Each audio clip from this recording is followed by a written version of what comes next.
All over the world, wherever American soldiers are on duty, Army Medical Service personnel must also be on duty. And in order for them to be able to do their jobs, they must have the tools of their trade, the right medical equipment and supplies when and where they need them. To assure that needed equipment and other material are where they're needed, when they're needed, is the responsibility of the medical supply system. But because the system is a good one, doctors, nurses, and other hospital personnel tend to take the medical supply system pretty much for granted, which really isn't a very good idea. So, in order to be sure that medicines and other needed medical items are obtained simply and directly, without delay or a lot of waste motion, every doctor, nurse, and all other medical service personnel should understand how the medical supply system operates and how to work within it. The right way is the easy way to obtain items that are needed. To help everyone understand the system better, in today's film, we're going to give you a rundown of the organizations and the administrative programs that lie behind the medical supply system.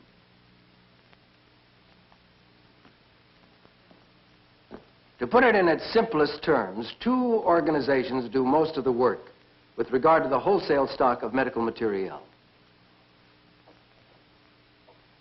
The Defense Supply Agency, through its Defense Personnel Support Center, has the responsibility of providing medical supplies to the three military medical services. The Directorate of Medical Materiel of the Defense Personnel Support Center performs the day-to-day activities required to carry on this enormous operation. Each year, the Directorate of Medical Materiel, or DMM, obtains more than 75% of all medical, dental, and veterinary supplies needed by the Army, the Navy, and the Air Force. More than $200 million worth of medical supplies and equipment annually, from aspirin to operating tables. The Directorate of Medical Materiel is staffed with military personnel from the Army, the Navy, and the Air Force, as well as by numerous civilians. DMM's main job is to determine requirements, initiate action to purchase needed supplies, and see to it that they are delivered to the depots for issue to users as required. Over 12,000 items of medical supply are stock listed in the Federal Supply Catalog, and it is with these items that DMM is concerned. From stock control studies, DMM personnel determine the rates of demand for every item of supply and the quantities which must be purchased to maintain proper levels of wholesale stocks. There are some items, however, which are listed in the federal catalog but not stocked in the depots. Such items as X-ray machines and surgical lights are subject to frequent changes in characteristics. They are listed in the catalog without being stocked. These items must be ordered locally or through DMM on the basis of a one-time requirement. In this way, the user is provided with the most modern specialized equipment required to keep pace with new trends at the time of demand.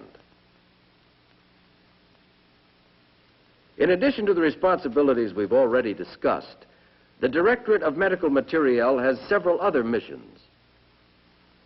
It provides the medical supplies needed for our mobilization reserve, for the mutual assistance program, and for use in case of a national emergency. Not only must the supplies themselves be maintained, but elaborate stock and dollar accounting systems are also required for their proper administration.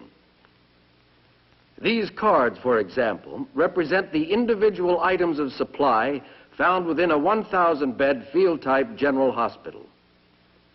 A mobilization item stored under the control of DMM.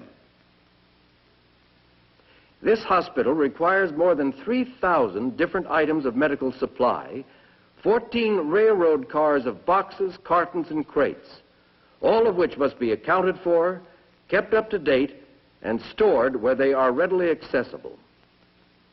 An enormous administrative task, requiring the most modern equipment and techniques of supply management. In providing day-to-day medical materiel, obtaining special items, and stocking mobilization reserves, the Directorate of Medical Materiel sends an endless stream of medical supplies around the globe to military units. Depots which house medical materiel within the continental United States are operated by either the Defense Supply Agency or the Army Materiel Command. But all the supplies remain under the control of the Directorate of Medical Materiel and are put up for sale. That's right, for sale. For the Directorate is in business, the wholesale medical supply business, and all of its stock is sold to using units at wholesale prices. From the manufacturer to the depot to the using unit. And in addition to doing all this, the Directorate also undertakes a load of minor companion duties, so to speak. Consider these, for instance. There are repairs to be made to wholesale stocks, inventories to be taken, special handling procedures to be designated for narcotics, precious metals, and radioactive substances, quality control programs to be initiated, financial control to be maintained, special kits and chests to be assembled, and the Federal Supply Catalog to be kept up to date. And there are many others which we won't even try to mention here. Among these items, there is one which is of unusual interest to medical personnel. The Federal Catalog DOD section for medical materiel. This is an enlargement of one of the pages to show its many advantages. In the catalog, the stock number, nomenclature, and picture of the item are all found together. A piece of equipment which medical personnel have learned to identify at a civilian institution only by its brand name can therefore easily be identified by its picture and tied into the nomenclature used in the catalog. Well, so far it looks as though the Defense Personnel Support Center and its Directorate of Medical Materiel are doing it all. But that's not quite true.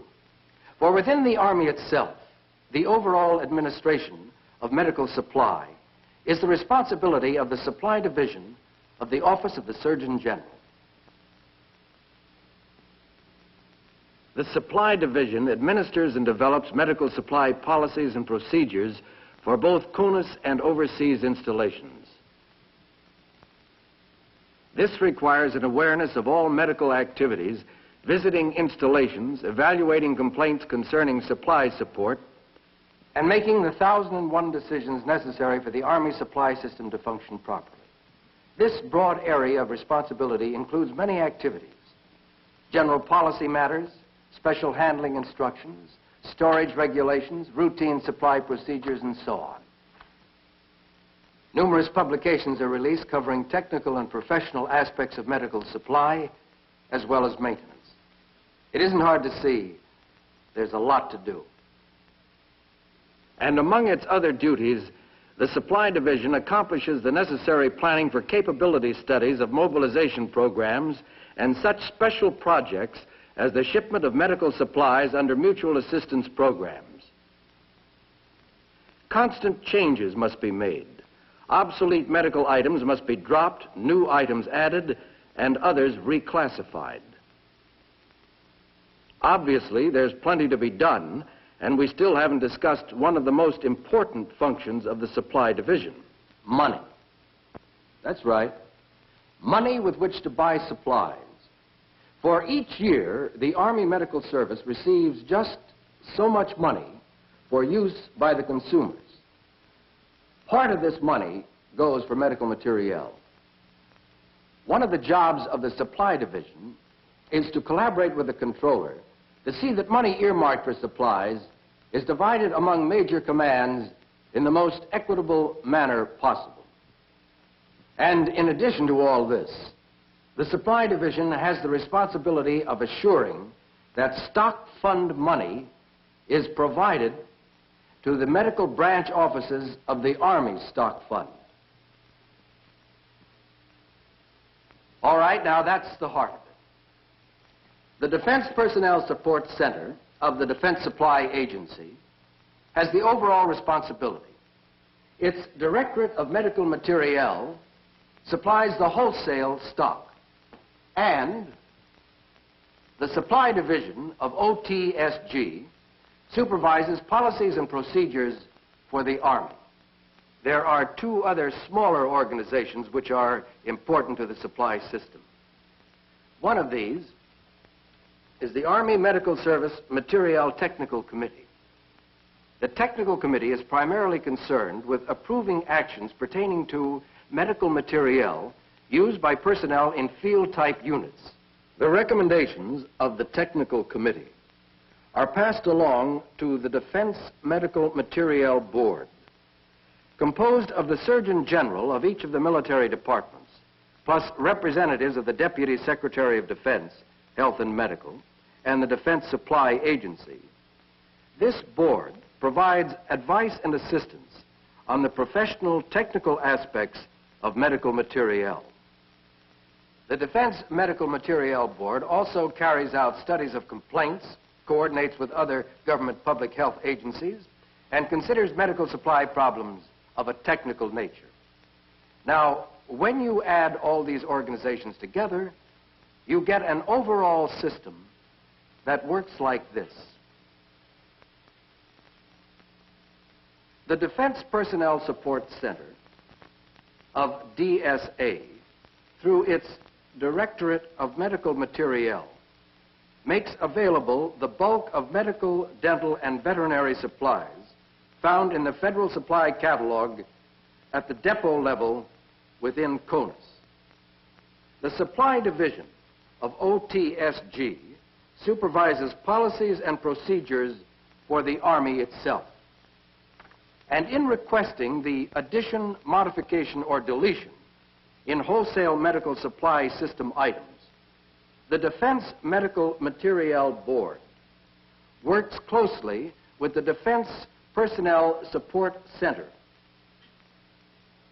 And if the item is for use in field-type medical units, it is approved by the Army Medical Service Materiel Technical Committee as well.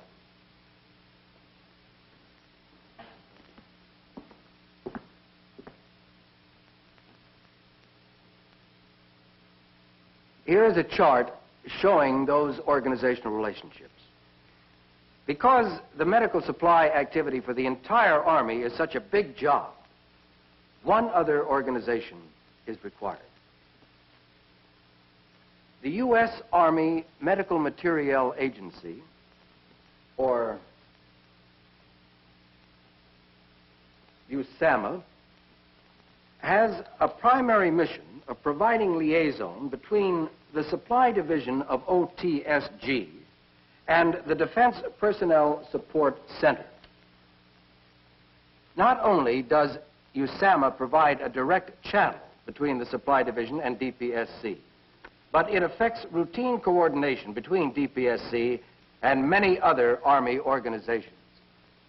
In addition, the USAMA publishes vital information concerning suspensions and disposal of drugs, the availability of special supplies, and many other items. USAMA also carries out an extensive customer service program. A second major mission of the Army Medical Materiel Agency is General Limited War Mobilization Planning.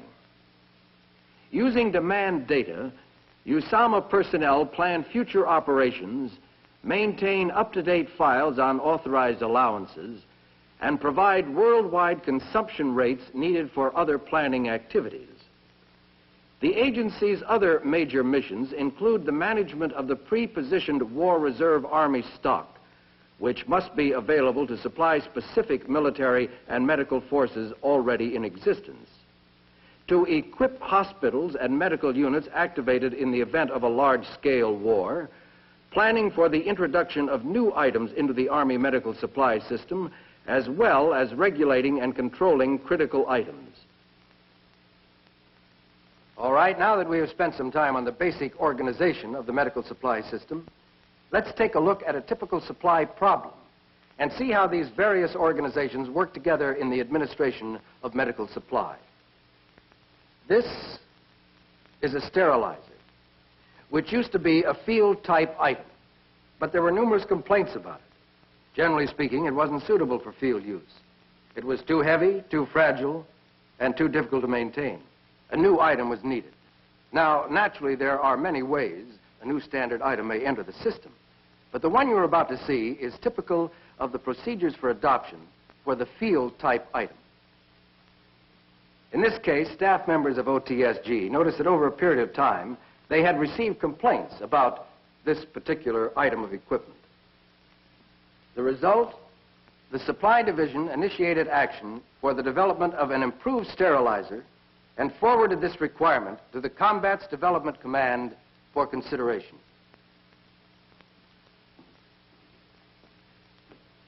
After approval by the Chief of Research and Development of the Army, the U.S. Army Medical Research and Development Command developed under contract with a commercial concern a new sterilizer.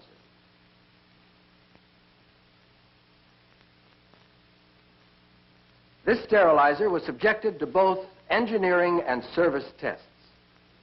Engineering tests were primarily concerned with the ability of the new equipment to withstand the wear and tear of field use. One test, for instance, consisted of subjecting the unit to a 51-inch drop and then making sure it was still in working condition. Service tests, as the name implies, consisted of having personnel use the new item in the field to see that it was satisfactory. When the new sterilizer was approved by the Army Medical Service Materiel Technical Committee, detailed information concerning the item was processed to the Defense Medical Materiel Board for coordination with the Navy and Air Force. The Defense Medical Materiel Board type classified the item and passed the essential characteristics data to the Directorate of Medical Materiel. And studies began to determine the present and future needs for the new sterilizer in all three services. The new sterilizer is now a standard item and stock listed in the federal catalog. There are many other ways in which a new item can be adopted as standard in the medical supply system. For example, any individual can recommend to the Defense Medical Materiel Board the adoption of a new commercially available item for use at fixed medical facilities. In each case, the Surgeon General's position on such proposals is based on due consideration of both professional and logistical aspects. Every recommendation is considered because the medical service must be up to date and must always maintain flexibility and the capacity to move forward in the field of medicine. Up to date, a very important concept. There are innumerable ways in which the medical service is working to keep up to date.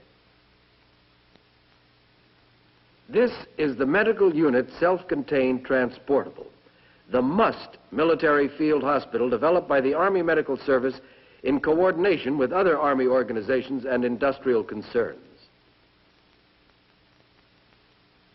Lightweight, completely mobile, it is highly reliable, efficient, and provides a controlled environment for all weather operation.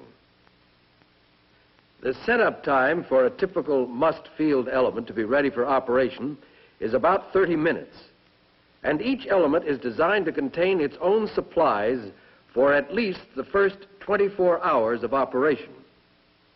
Depending on the number of individual elements provided, a MUST field hospital may contain emergency treatment elements, surgery, X-ray lab, pharmacy, central materiel service, pre- and post-operative areas, wards, and other facilities associated with hospital operation in the field.